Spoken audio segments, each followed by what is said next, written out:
Could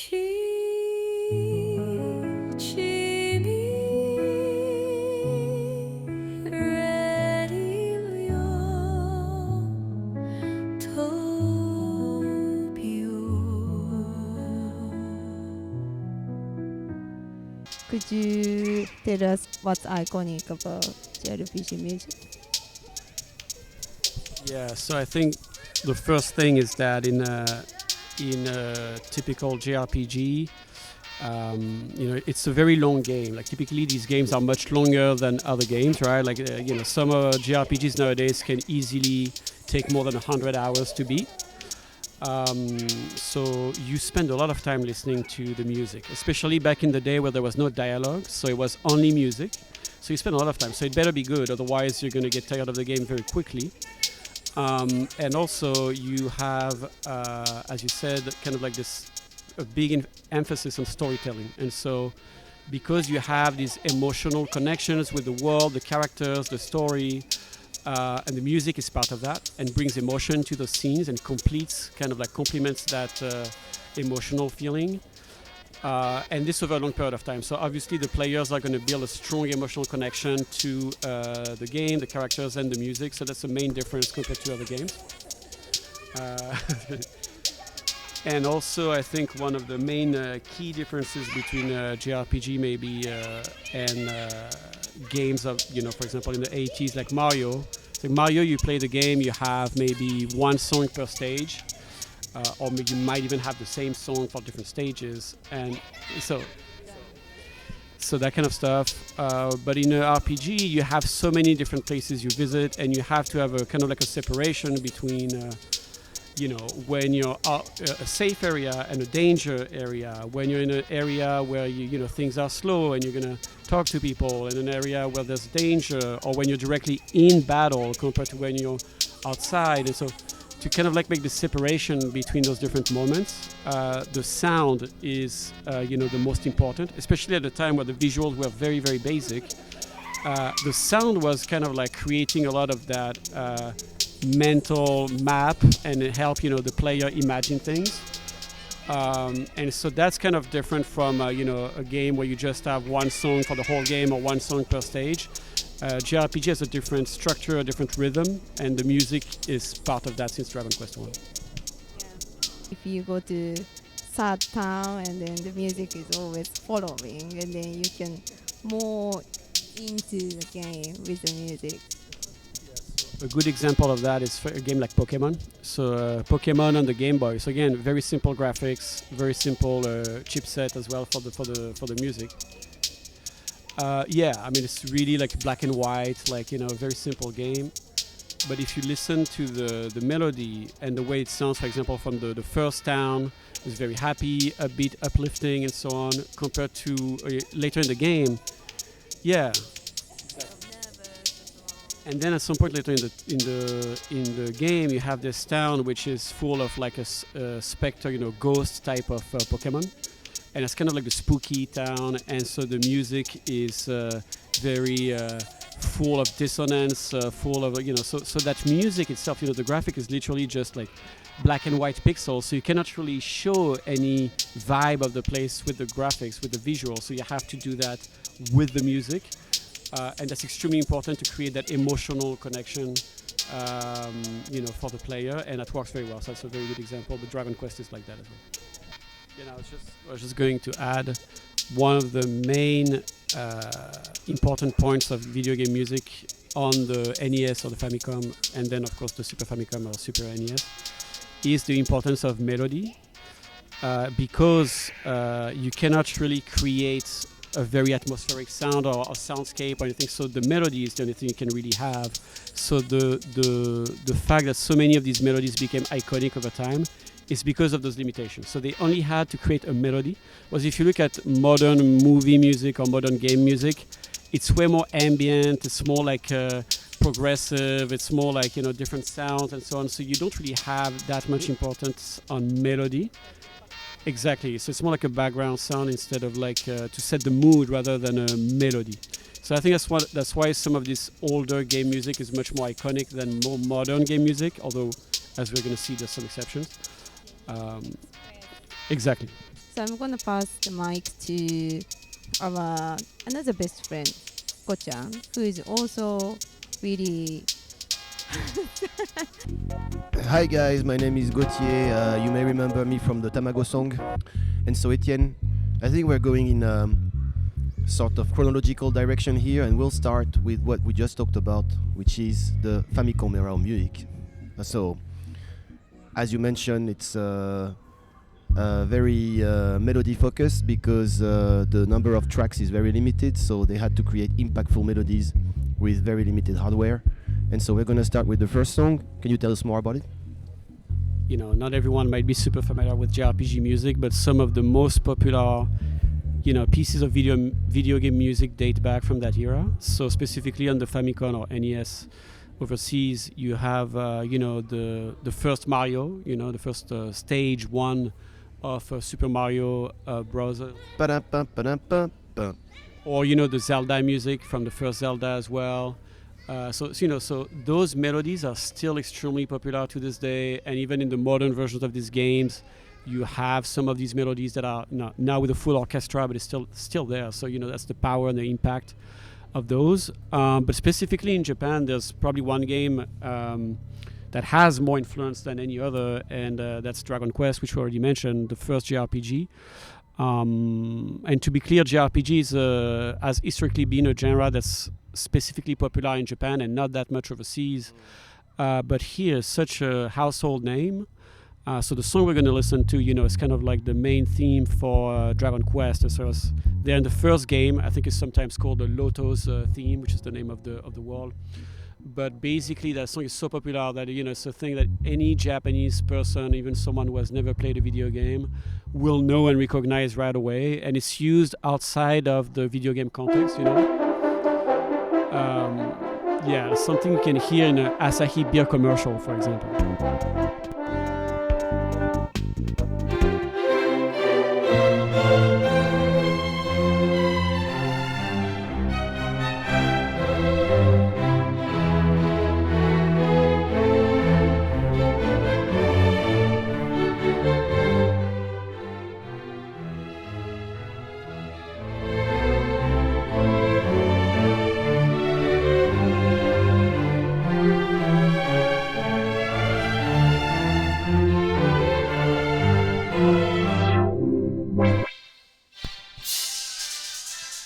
So this is the original theme, but this is the orchestral version, and then we're gonna play the original one on the NES system.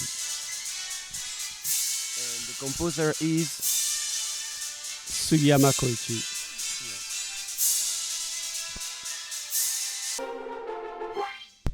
and I believe that it's still used in Dragon Quest games today. Yeah, it's basically the main theme. And except that nowadays, it's this, you have the full orchestral version and so on, but the original one was much more simpler. However, the music was so popular even from the get-go that it's one of the first, video game soundtracks to be recorded as like a full orchestral, with the Tokyo Philharmonic Orchestra and all that stuff, which is also a tradition that RPGs, over the years have followed after that.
Yes, that's kind of the era where, for many reasons, not only the music, but you start to have bigger games with bigger stories, longer, play times, much more complex systems, much more complex graphics, and the music as well starts to sound more like modern music. So you can really pick different instruments. It almost sounds like an orchestra to some degree. You have tracks that can last 2, 3, 4 minutes. So it starts to sound like real music. And that's also the era where JRPG kind of go from pretty simple stories, simple system to something much more complex with like large cast of characters, original soundtracks with like 100 songs or more. So it starts to become a real big deal. That's kind of like the golden age of JRPGs that begins around that time. In great part for these reasons, and the music is a huge part of that. And that's also the era where you start seeing more creativity in terms of the types of games that are released, and it starts to become more difficult to kind of pinpoint a specific style of music for a JRPG, because you have games that are so completely different from one another, and so that's when you start to have really interesting sound like we're gonna listen to. I don't know if we're gonna start with Mother 2. So Mother 2, also known as Earthbound in the US. It's a game that was never released in Europe originally, but was kind of quite unique because not only is the setting not at all fantasy inspired, it takes place in kind of like modern world America, pretty much, something inspired by like suburban America.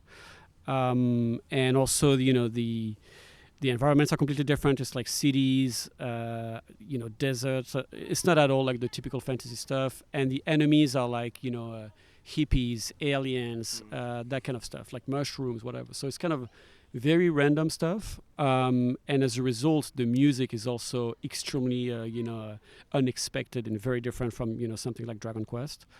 To the point where you have, things like samples, like voice samples, dubstep inspired tracks, like almost like techno tracks. Like you have a mix of things that makes this soundtrack absolutely unique. So I think it's a pretty cool game, and the music is a big part of that. And for those who don't know, Etienne here is a prominent expert on the Mother series, as he wrote an article for a French RPG magazine when he was only 16 years old. In France, I used to be very active on the internet community of that magazine, Gameplay RPG, and no one at the staff of that magazine had played the Mother series because it was never released in France, and I had discovered it by myself on my computer a few years back, and so I was always talking about it. I was always raving about it. So when Mother 3 finally got released in 2006 for the Game Boy Advance, they asked me to write the review, which was the first review in the French language, as far as I know, for that game.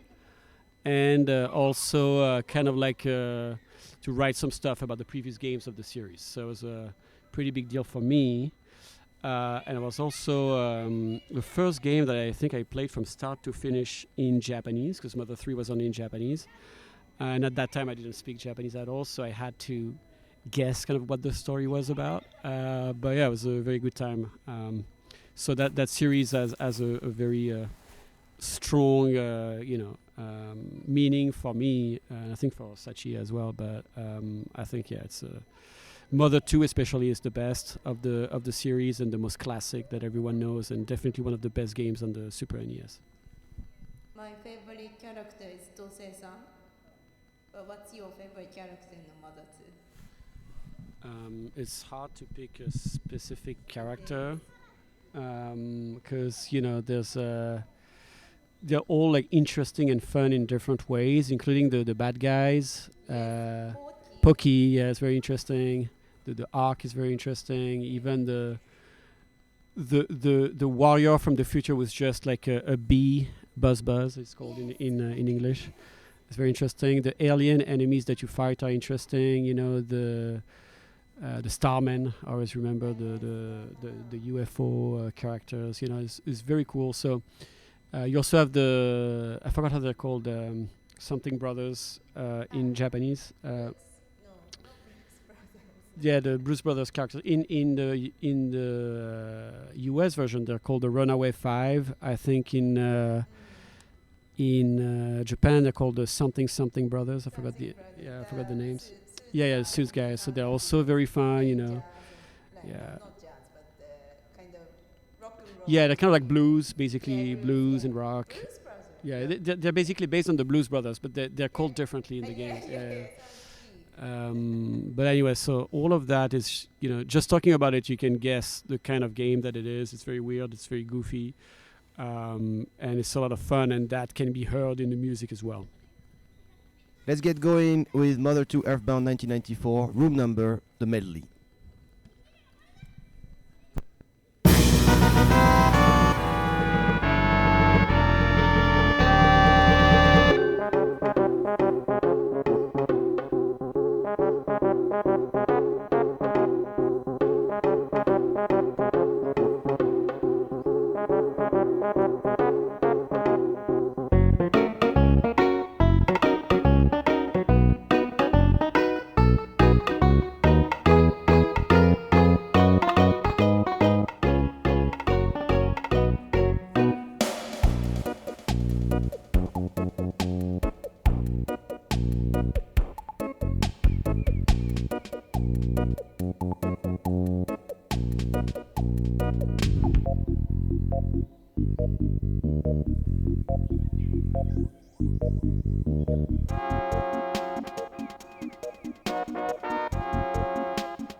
The next medley we're gonna play is a selection of battle themes from the same game, which is also very unique. Kind of goes all over the place. It's pretty badass.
got techno, yeah, you got rock, you got at some point there's this one song where it starts kind of like with an 8-bit vibe, and then it turns into this hard rock or heavy metal kind of thing, and it shows also the progression of the character from an innocent child to like a bad guy.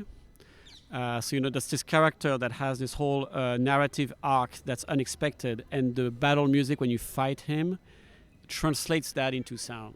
So that's kind of like the type of storytelling you can do when you have access to a more powerful, sound chipset and the ability to create more meaningful, more deeper type of music. And I think with this game, they really did everything that they could with what the Super NES can do, which is amazing. You even have, like, it's not really on the soundtrack, but when it's not in the official soundtrack for the game, but when you start the game, there's this menu where you choose your name, and that song plays some samples and also some voices. So you have like some human voices as well, which is something you didn't really see before the Super NES era, but you start to see more and more with the Super Famicom.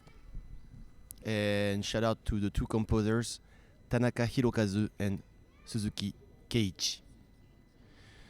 And that was Mother 2 music, and we stay in 1994 with the next track. Can you tell us more about this one?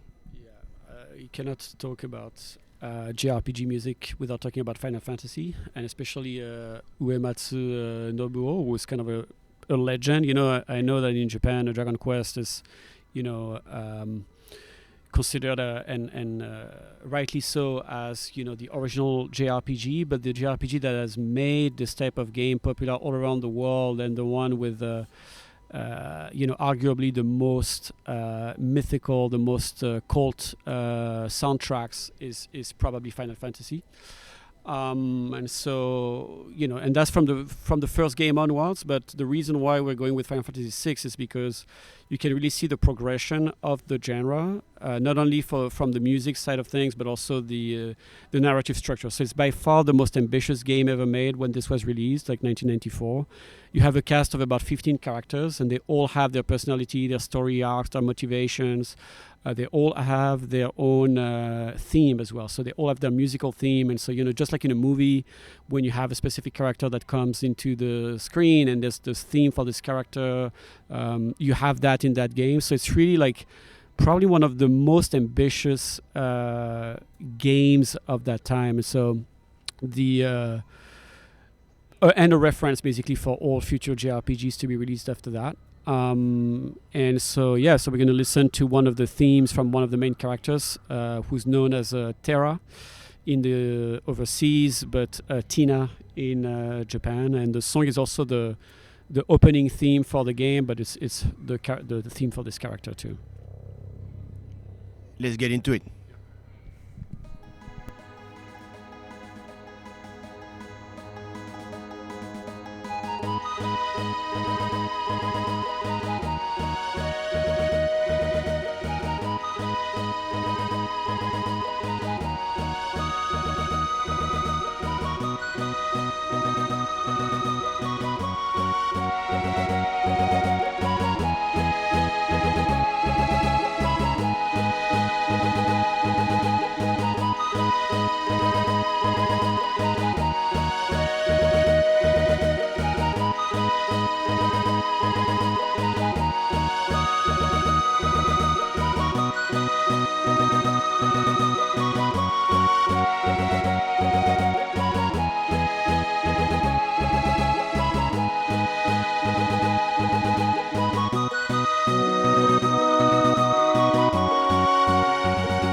Terra or Tina's theme from Final Fantasy VI by Uematsu Nobuo. And on the same console, what is actually probably considered as the best JRPG of all time by most players, Chrono Trigger. We also have an amazing soundtrack where also Uematsu Nobuo was involved. He did maybe like a fourth or a fifth of all the songs, but the main composer for that game is also a legend of the JRPG world, Mitsuda Yasunori. And Chrono Trigger is the game that made him famous, with the sequel Chrono Cross for the PS1 also being one of his masterpieces. And that was also kind of like a game that kind of like brought together for the first time some staff involved with Dragon Quest, with staff from Squaresoft who did Final Fantasy. And the character design was also done by Toriyama Akira, so also from Dragon Quest and Dragon Ball fame. And this is, to this day, still a game that holds up amazingly well. So if anyone wants to play a JRPG and they don't know where to start, this is the game. This is the game for even today, like by far, this is probably the most accessible, the best game, like the best paced, it's never boring. Each place has a completely unique, amazing new track. Like the music is insane. The gameplay is snappy. Like there's no. It's also one of the first games where you don't really have random battles. So already in Earthbound, you had like enemies visible on the map, and you touch them, you go back to a separate battle screen. Chrono Trigger is one of the first games, or perhaps the first game, where you literally fight the enemies on the same screen as the field, but it's still turn-based. So it's not like action. It's just like the whole the battle area takes into account the area that you explore. So it's very modern. Not pretty much. I mean, a lot of games nowadays do that, but it was very revolutionary in many ways, and also it's one of the few JRPGs that really focuses only on the good stuff. So like you can finish this game in like 25 hours, maybe less if you've played it before. So it's really not that long. It respects your time, and the pacing is really, really good. And so the soundtrack for this game is absolutely incredible. So it's very difficult to select, just a track or two. But we're gonna go with this theme and for Sarah's theme, or Scala's theme in English, which is the theme of kind of like a mythical city that you get to explore at some point in the game, because the game lets you travel through time, and so this is one of the best tracks of the game, in my opinion. Let's get into it.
Mitsuda Yasunori. That was Sarah's theme in Japanese and Shala's theme in English. And we have another track from this game again. Could have selected many more. One of the things with this game is that because you travel through different time periods, each time period has kind of a different style of music. So like if you go in the prehistoric time, like in the past, where you have cavemen and so on, the music is mostly percussions, for example. If you go in the future, you have more like synthesizer or slightly more futuristic sounds and so on. If you go in the Middle Age, it's more like strings and kind of like slightly more classical. So you kind of have like these different sonic cues depending on the era and the location you are in the game, and that's a huge part of kind of like the vibe setting of the game, the atmosphere setting of the game, and so that's something that you see a lot in JRPG, and that explain again why the music is so important for this type of game. Anyway, so the next song we're gonna listen to is The End of Time. So that's kind of like a part of the game that's outside of time. It's kind of like when you're beyond time, kind of like in a black hole beyond time, kind of like in sort of like a hub area of sorts. And that's a pretty good song, so let's hear it.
So that was The End of Times from Chrono Trigger's original soundtrack by Mitsuda Yasunori.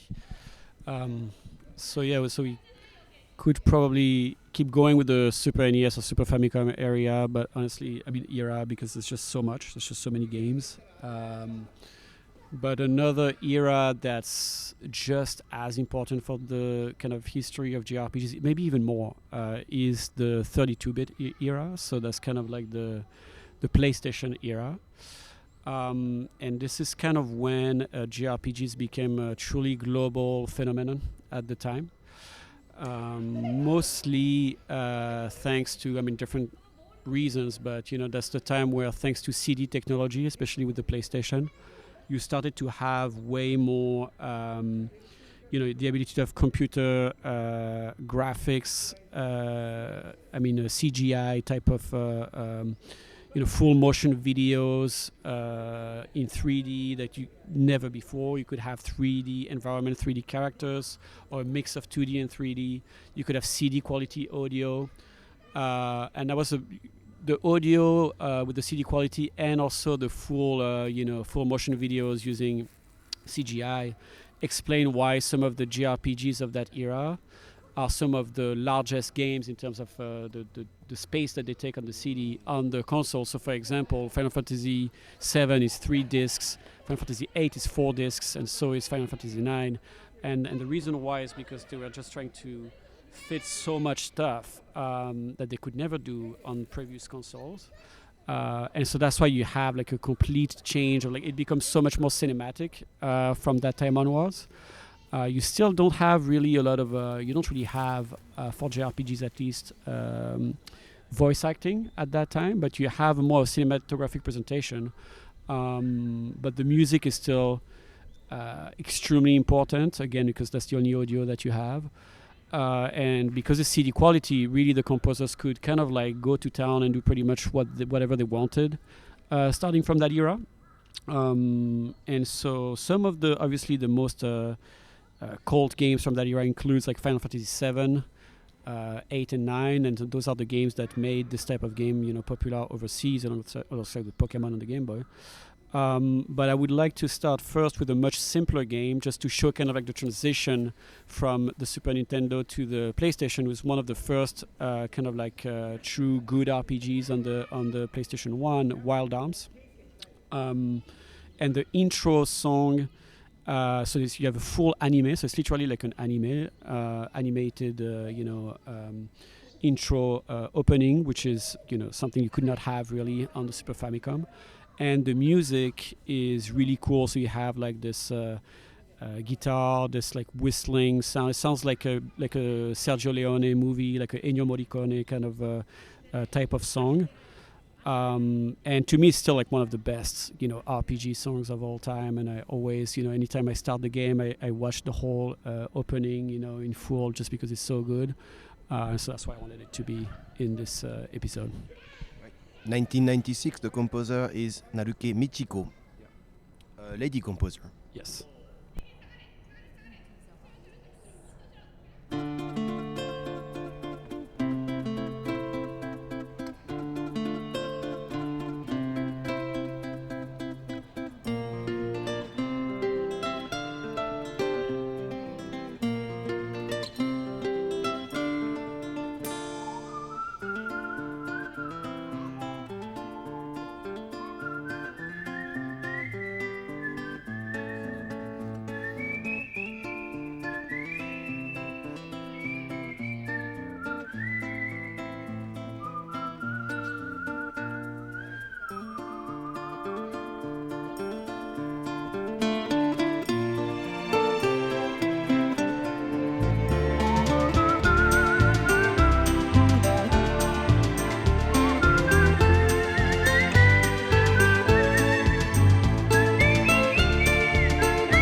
Sound quality of guitar and whistle is like it's much so much better than Super Famicom console. Yeah, it's basically a studio recording as is. So this game is only on one CD. So actually the music, most of the tracks in the game itself don't have the same level of fidelity and quality. There's still a lot of like a MIDI type sounds in that soundtrack, but that shows you the potential. And like games with a higher budget, like Final Fantasy, will not hesitate to have higher qualities, tracks for almost the whole, OST. And some of the most, I would say, cult tracks is what we're gonna listen to right now. So the first one is from Final Fantasy VII, and that's a track that usually if you go to a Final Fantasy music concert, they'll almost always end the concert with that track, just because it's like a fan favorite, just because it's very epic. And why is it so epic? It's because at the time when players first listened to that song, when they heard it, when they were fighting the final boss of Final Fantasy VII, they had never heard anything like that. Like they had never heard like a full choir, like a full like it's just like sing. It's epic. It's like you're at the opera or something. Like it's so insane. That was a huge moment. Like the kind of like the goosebumps you got from hearing that song from the first time. You were so hyped up for the final battle. Is something that every Final Fantasy player remembers, and so that's why to this day, Final Fantasy music concerts, they always end with that, and people always love to hear it. I don't know if it's my favorite song from the game, but it's certainly one of the most epic and one of the most popular. It's the last boss. So there's three bosses at the end of the game, and for the last of them, this is the song that plays. The title is One Winged Angel, and the composer is Uematsu Nobuo. Let's go.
Yeah, so as you can hear, it's not really like a full orchestra that plays. You still have a lot of digital sounds and so on, because they had to fit such a huge soundtrack still on the CD, and that's not easy, especially because you have very long CGI scenes in that game. Like at the time when it was released, that was the game with the most CGI ever seen.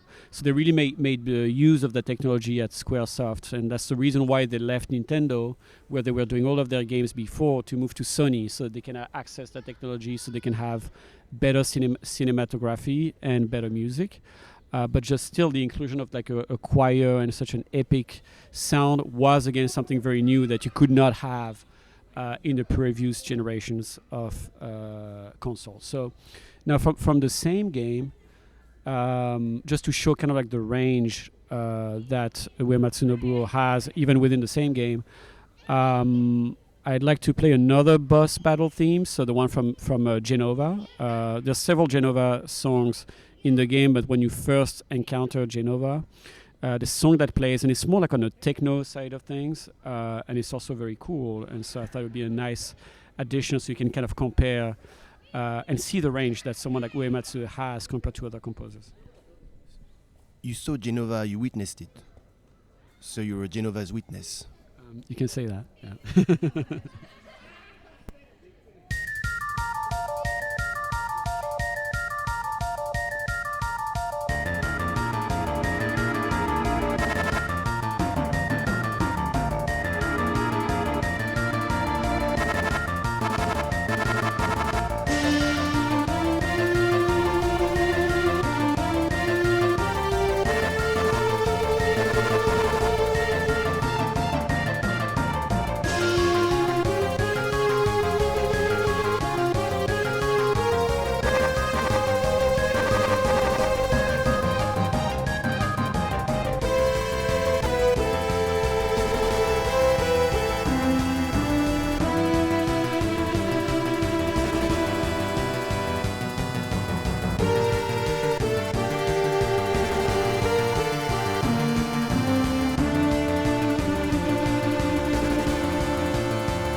And I don't think we have this in the podcast today, but if you listen to the soundtrack for the Final Fantasy VII remake and especially Final Fantasy VII Rebirth, you can hear kind of like modern versions of these songs with the full orchestra, a full dynamic,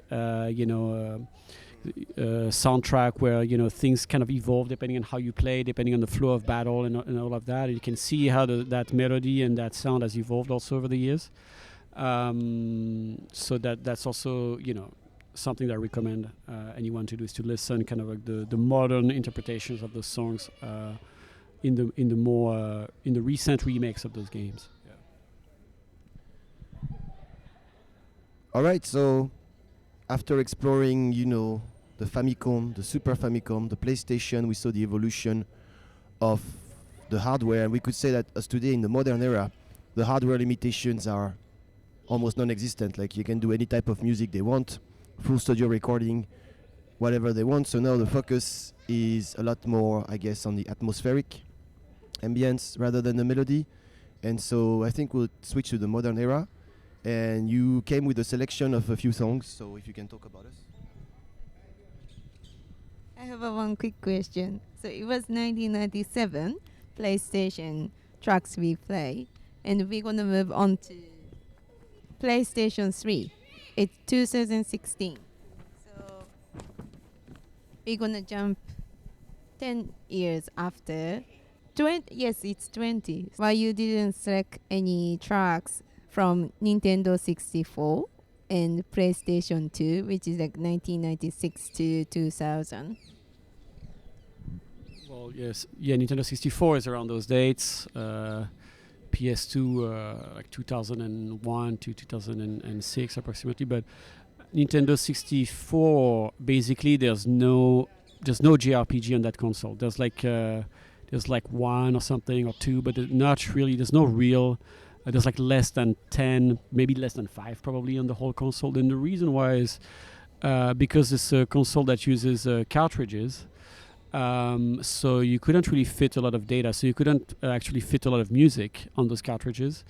And you couldn't fit any sort of CGI, like full motion videos and all that stuff. And because those two elements are some of, very important for storytelling, actually a lot of the companies that were making JRPGs at the time, they decided to switch from Nintendo, even though the Super Famicom was the console for JRPGs at the time, to go to PlayStation for the most part. So like Squaresoft went to PlayStation, Enix with their Dragon Quest went to PlayStation. So basically everyone went to PlayStation, and that's why the PlayStation was the absolute best place to play RPGs at that time. And Nintendo 64 was very popular for other types of games, especially multiplayer games, platform games, and some action adventure 3D games. But when it comes to like RPGs, it's a very poor platform. So there's no real, there's certainly not, except maybe Tactics Ogre, which is like a tactical RPG. There's no real good RPGs on the machine. So yeah, so you don't really have any of that. For the PS2, it's a bit different. The PS2 has a ton of excellent JRPGs. So we could have selected like 50 games, no problem. However, I think the main difference in terms of the sound between the PS1 and the PS2 is the addition of voiced dialogue in a lot of games. So the sound has changed a lot, but mostly because now characters can speak and talk, especially from like Final Fantasy X onwards. Most JRPGs will include dialogue, if not for not everything, but at least the main scenes, and that's the main change. But the structure of how the music works is very similar to what you had on PS1, in my opinion. So that's why, in the interest of time, we're kind of switching to a bit later. And the reason why we also don't have games from the first few years of the kind of like the PS3 era is just because at that time it was kind of like a dark age, a dark time for JRPGs and Japanese games in general. Japanese companies had a lot of trouble to adapt to the HD era of video games. So that was an era, especially around the Xbox 360 and early PS3 era, where the Western companies were way more successful in developing HD games. And JRPG genre had a lot of trouble to reinvent itself. especially because the expectations changed with HD graphics. Now you need to have orchestral music. Now you need to have voice dialogue. So the budget for this type of games and the time it takes to make them changed completely. And a lot of companies that were making JRPGs in the 90s kind of like disappeared around that time. And the other ones had to reinvent themselves. And it took several years for them to figure it out, including for Dragon Quest and Final Fantasy that had some troubled years during that time. And so I feel like they truly came back around the late PS3, but especially through the PS4 years, which is kind of like the beginning of a new golden age of JRPGs, in my opinion, and Japanese games in general. So that's why I thought it was more interesting to kind of like jump to that time period where you have completely different ways of, experiencing music in games. And so the examples I've selected, so we have one that's Persona 5, which has a very jazzy soundtrack with lots of lyrics, lots of voices. So that's very new. That's something you couldn't do in the previous consoles. And also some stuff from Final Fantasy 15, for example, which has a more dynamic approach to the sound compared to before, where you have battle is separate from field, separate from everything. Everything was separate. Modern games try to integrate things in a kind of a more dynamic type of way. But first, let's start with Persona 5. 2016.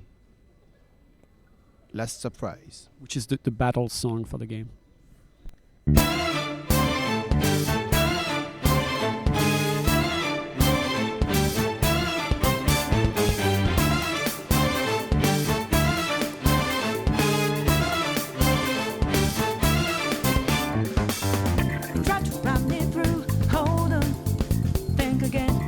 You know what just happened, but you sure we got that clue. How bad this we go? Don't you know? No more art. And as you look to the horizon, not a cloud, but then stormy weather's go too cold.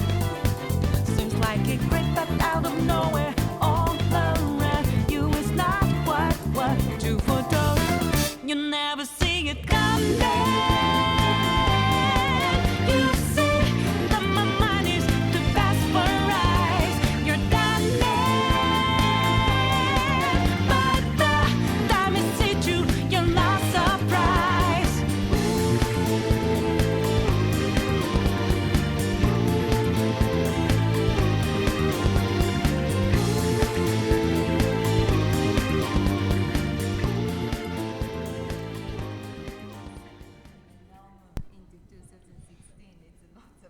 Yeah, 2016. You can see now you can have literally studio quality songs, as your battle theme, as a lot of songs in the game.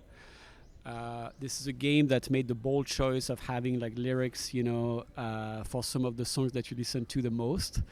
And it works for the most part, although you hear that song so many times in the game. After a while, you kind of get tired of it. But it's kind of cool how they approach the soundtrack here. And there's another song that I really like, which is a more moody song that plays usually in your downtime when you're at home, figuring out what to do during your day in kind of in between different activities. It's called Beneath the Mask, and I think it's one of the best songs in the soundtrack.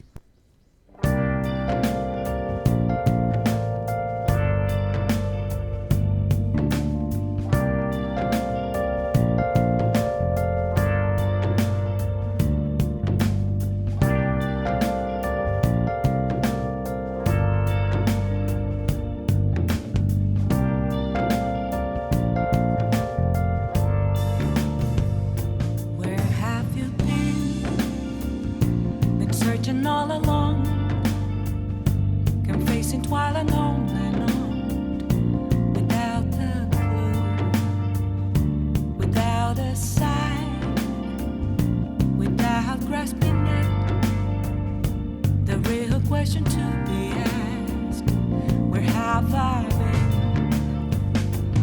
I'm a sharpshooter at Post Masquerade, hiding both face and mind, all free for you to draw.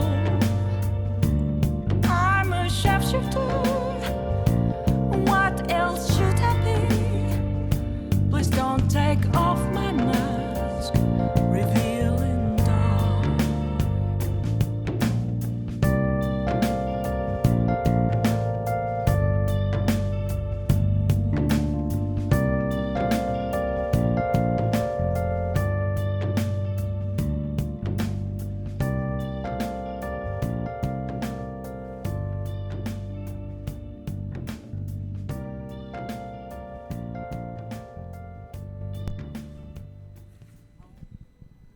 All right, so that was Beneath the Mask from the Persona 5 OST 2016. And we stay in 2016 on the PlayStation 3, I guess, 4? 4. 4. Moving to Final Fantasy 15. So 15 is a controversial game in the series because it was a game that went through development hell for almost 10 years, and they had a lot of issues with the writing, the story. They had to start over several times, and so when the game was released, there was a kind of like a mismatched type of state. They kind of like improved it over times with like different patches and DLCs and so on, but it was a bit of a mess. But one thing that was extremely successful in that game was the soundtrack by Shimomura Yoko. So she's the one who did also the music for Kingdom Hearts, which is also a great soundtrack. And it's the first Final Fantasy game to really include kind of like smooth transitions between kind of like the battle themes and the field themes, exploration themes, and also the music kind of like reacts and changes depending on how you fight the situation in battle. So it's way more dynamic, which is now a standard in most games nowadays. But that was kind of like one of the first for Final Fantasy, and that also goes along with the fact that the game is now slightly more action-based. So there's no clear separation between kind of the exploration and the battles. But anyway, so now the song, the soundtrack is 100% orchestrated, so it sounds absolutely amazing. And so we're going to listen to two of these songs. One is like the kind of like the main title song, one of the main title songs, and the other is one of the songs that you listen to when you explore.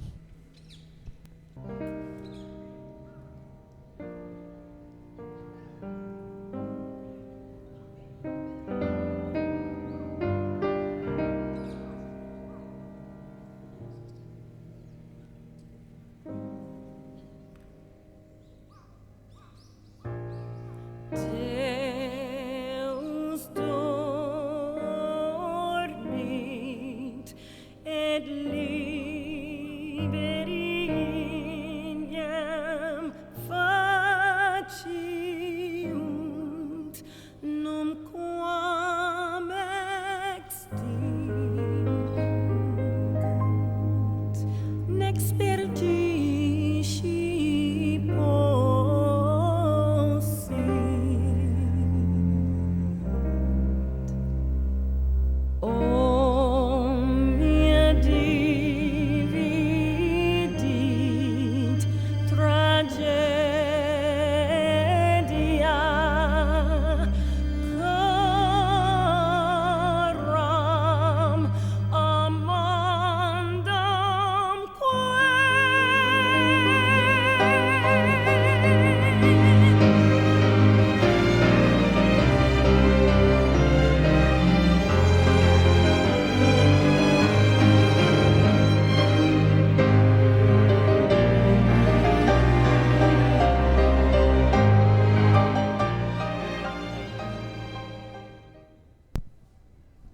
Kind of like the main title, and now it's more of a dynamic song that plays when you're exploring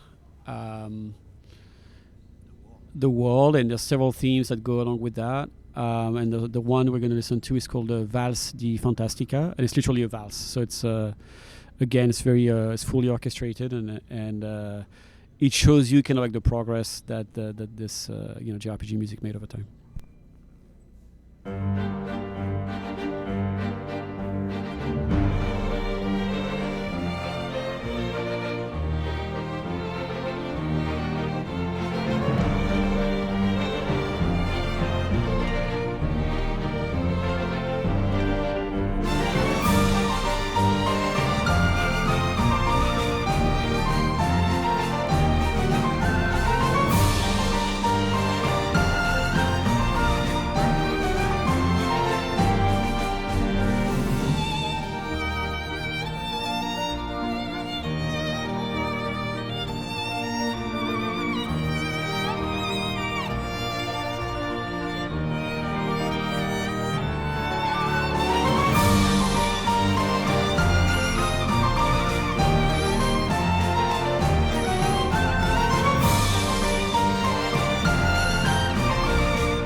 So we're gonna do another big skip in terms of years to conclude, I think, for today. And that's not just because Gauthier wants to go to the restroom, but also because, but that's also one of the reasons. No, but so the PS4 again, we could have, just like the PS2, we could have named so many different games just because it's also a new golden age for JRPG music. But I thought that it would be interesting to conclude with JRPG music that's not made in Japan, because now that the genre has become so popular around the world, most of the players of JRPGs are actually overseas. And so the most popular JRPG of this year, that 2025, that some people call a good candidate for Game of the Year, is Clair Obscur Expedition 33, which is a game made by Sandfall, which is a French studio. Cocorico. And again, like absolutely amazing soundtrack. It's probably going to win a lot of awards just for the soundtrack, but also for everything else. And I thought it would be interesting to see kind of like how a different country with a different sensitivity approaches the JRPG music. So we're going to have two songs. The first one's called Lumière, and that's kind of like the city theme. And the second song we're going to listen to will be a battle theme.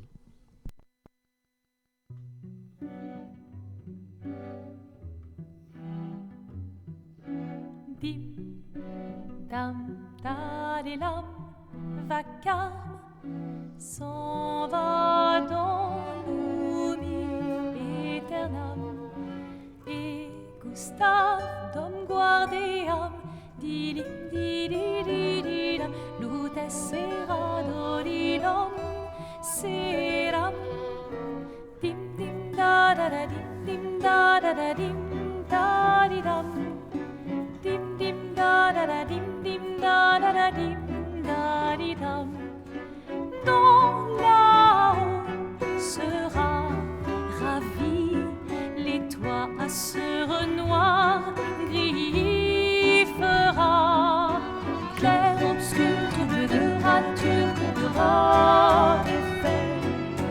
Clair, obscur, bordé aux peintures, trouvera sans elle. Clair, obscur, double de rature, courbera effet. Clair, obscur, dans des hauts peintures, trouvera sans elle. Oh, clair, obscur, trouble, rature. Clair, obscur, guardé aux peintures.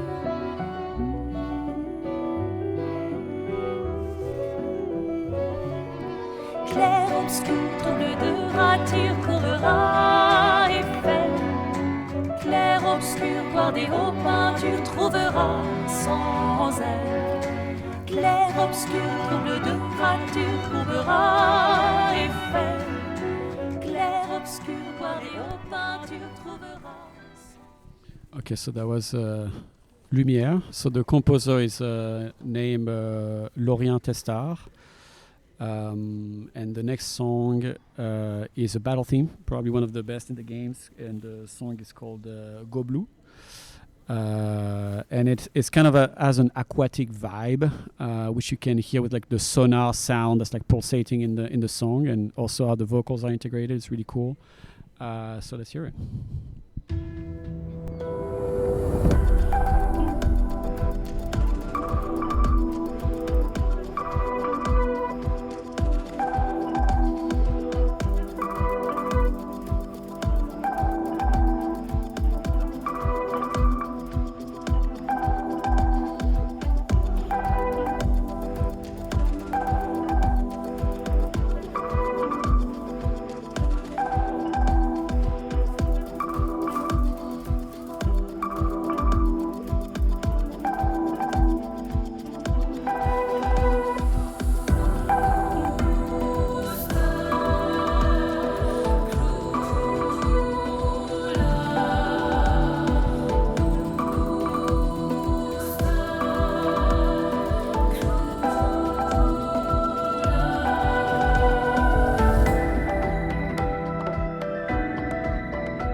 that was the end of last track of the day.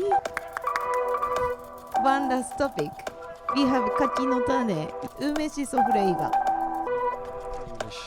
Shiso is kind of this bitter herb, and so basically you use that to kind of pickle this sour plum. So it's kind of like sour and very salty at the same time.